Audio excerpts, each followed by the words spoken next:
외교, 안보, 경제 어느 한 곳 성하지 않은 탄핵 정국 속에 국민 모두가 심란한 연말을 맞고 있습니다. 특히 침체에 빠져든 한국 경제에 대한 우려가 그 어느 때보다도 높은 상황인데요.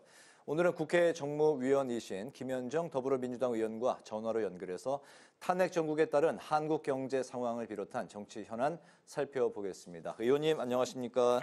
네, 반갑습니다. 평택시병 김현정입니다. 네, 비상계엄 선포 후에 탄핵 정국으로 접어들면서 소비 심리가 크게 악화한 것으로 조사됐습니다.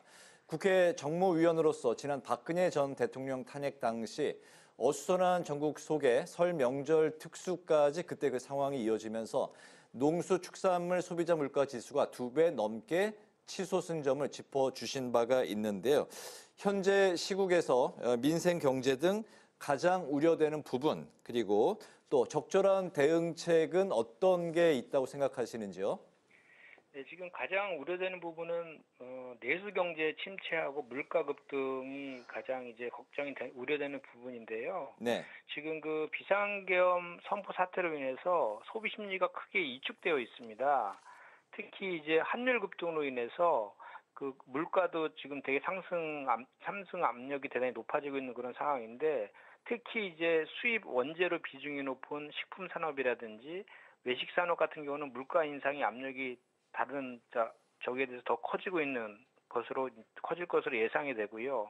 그렇기 때문에 정부에서는 선제적으로 이런 내수 진작과 물가 안정 대책을 세워야 하는 그런 상황입니다. 그래서 이제 기재부에서도 아직 내년도 그 설 민생 안정 대책이 결정된 바 없다고 지금 하고 있거든요. 네. 그래서 이 소비 진작을 위해서 민생 안정 대책을 신속히 준비해야 될 것이고, 또 이제 소상공인 자영업자에 대한 특별한 지원 방안도 지금 마련해야 되는데, 좀 아쉬운 것은 계속해서 정부가 이런 상황임에도 불구하고 계속해서 건전재정 기조만 유지하려고 지금 하고 있고, 올해 세수도 30조가 지금 결손이 예상되고 있는 상황이라서 결국은 이런 민생을 챙기기 위해서는 결국 추경이 반드시 필요하다라는 생각이고요.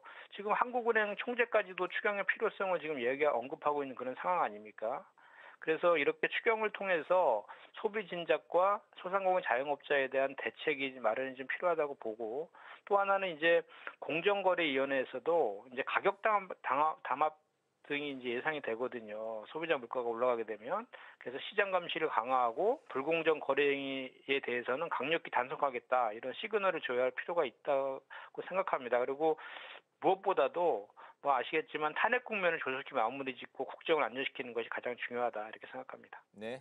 네, 그리고 오늘 그 민주당이 한덕수 대통령 권한대행에 탄핵안 발의하지 않겠다 이렇게 밝혔는데, 대통령에 이어서 권한대행까지 탄핵을 추진하는 민주당 입장도 여론을 의식한다면 아무래도 그 난감한 부분이 적지 않을 듯한데요. 국민의힘 측의 반발도 그 어느 때보다 거센 상황입니다.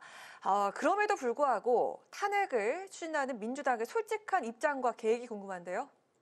네, 지금 윤석열의 대통령에 대해서 파면하라고 요구하는 그 여론이 거의 80%가 넘지 않습니까? 그래서 이를 거절하고 오히려 그 내란 수계의 그 피의자인 윤석열을 계속 옹호하는 태도를 보인다고 하면, 한덕수 권한 대행이 내란 대행이라는 비판을 받을 수밖에 없고, 우리 민주당은 그러니까 이런 민심, 탄핵하라라는 이런 태도를 보이는 한덕수 권한대행에 대해서 탄핵을 하라라는 민심을 따른다고 저희는 생각을 하고요. 그리고 이제 국민의힘 같은 경우에도 오히려 이런 상황에서 국민에게 아직 그 사과나 반성하는 모습을 보인 적이 없거든요. 오히려 지금 뼈를 깎는 쇄신책을 보여줘도 지금 모자랄 판에 오히려 윤석열의 그 재판이라든지 수사를 지원하는 것에 대해서 방탄하는 데 협조한다든지, 또는 그 친윤의 그 기득권을 지키는 그런 모습들을 계속 보인다고 하면 결국은 보수 괴멸로 이어질 것이고 국민의 심판을 받을 것이다, 저는 그렇게 생각을 합니다. 그래서 한 가지 좀 덧붙이면, 이제 한덕수 권한대행께서 특검법과 재판관 임명에 대해서 여야가 협의하라 이렇게 얘기를 했는데요. 이건 정말 기가 막힌 개변이고 어불성설이다라고 생각합니다. 이 특검법은 이미 국회 본회의를 통과한 것 아닙니까? 적법한 절차를 통해서 이미 통과한 것이고 또 내란 특검법 같은 경우에는 본인도 지금 내란 사태에 대해서 그 피의자 신분 아닙니까? 그럼 본인과 관련된 수사를 방해하려고 하는 셀프 거부 많이 하게 된다면 셀프 거부권을 행사하는 그런 의미가 있는 거 아닙니까? 그래서 이건 또 다른 탄핵 사유가 될 수 있고 또 상설특검법 같은 경우도 후보자 추천은 지체 없이 하도록 되어 있는데 지금도 안 하고 있는 이 법을 지금 저지르고 있는 것이거든요. 그리고 이제 관련해서 우리 헌법에서도 헌법재판관은 국회가 3인, 대통령이 3인, 대법원 3인이 추천하면 대통령은 임명해야 한다라고 의무규정으로 되어 있지 않습니까? 그렇기 때문에 국회에서 3인의 재판관 후보를 추천하면 권한대행은 반드시 임명해야 되는 것입니다. 그런데 그것을 무슨 여야가 합의할 그 내용이라는 것인지 이해가 되지 않고요.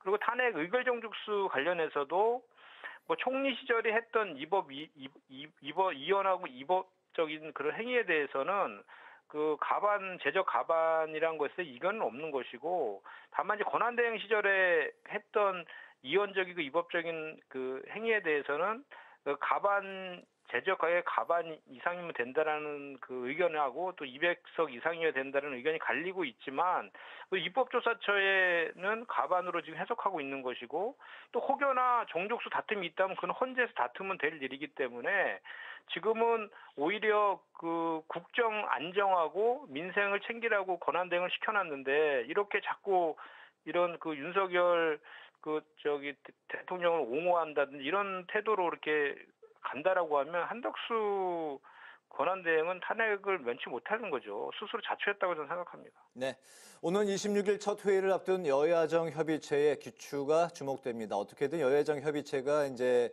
협의를 이끌어내야 될 텐데 가장 큰 과제가 뭐라고 보시는지 이 부분은 간략한 답변 부탁드립니다. 네, 지금 가장 큰 과제는 국정 안정이죠. 그리고 민생 경제 회복을 위한 것입니다. 근데 지금 국민의힘은 오히려 여야정 협의체를 그 탄핵 재판하고 수사를 지연시키는 그 의도를 가지고 정쟁화시키려고 하고 있기 때문에 큰 문제인데요. 국민의 삶에 대한 무한 책임은 사실 정부 여당에게 일차적으로 있는 것입니다. 그래서 지금은 가장 우선적으로 민생 안정을 위한 추경이라든지 민생경제 입법의 빠른 추진이 우선되어야 되지 이건 무슨 장관을 임명하는 것들을 우선순위에 두고 정쟁화된다라고 하면 어떤 문제도 해결될 수 없거든요. 이것은 지금 현재 국민이 가장 바라는 것은 이 윤석열 대통령에 대한 조속한 파면하고 처벌 그리고 민생 경제를 살려달라는 것 아니겠습니까? 그 민심은 천심인데 민심을 따라야 된다고 생각합니다. 네, 오늘 말씀 여기까지 듣겠습니다. 고맙습니다. 네, 감사합니다.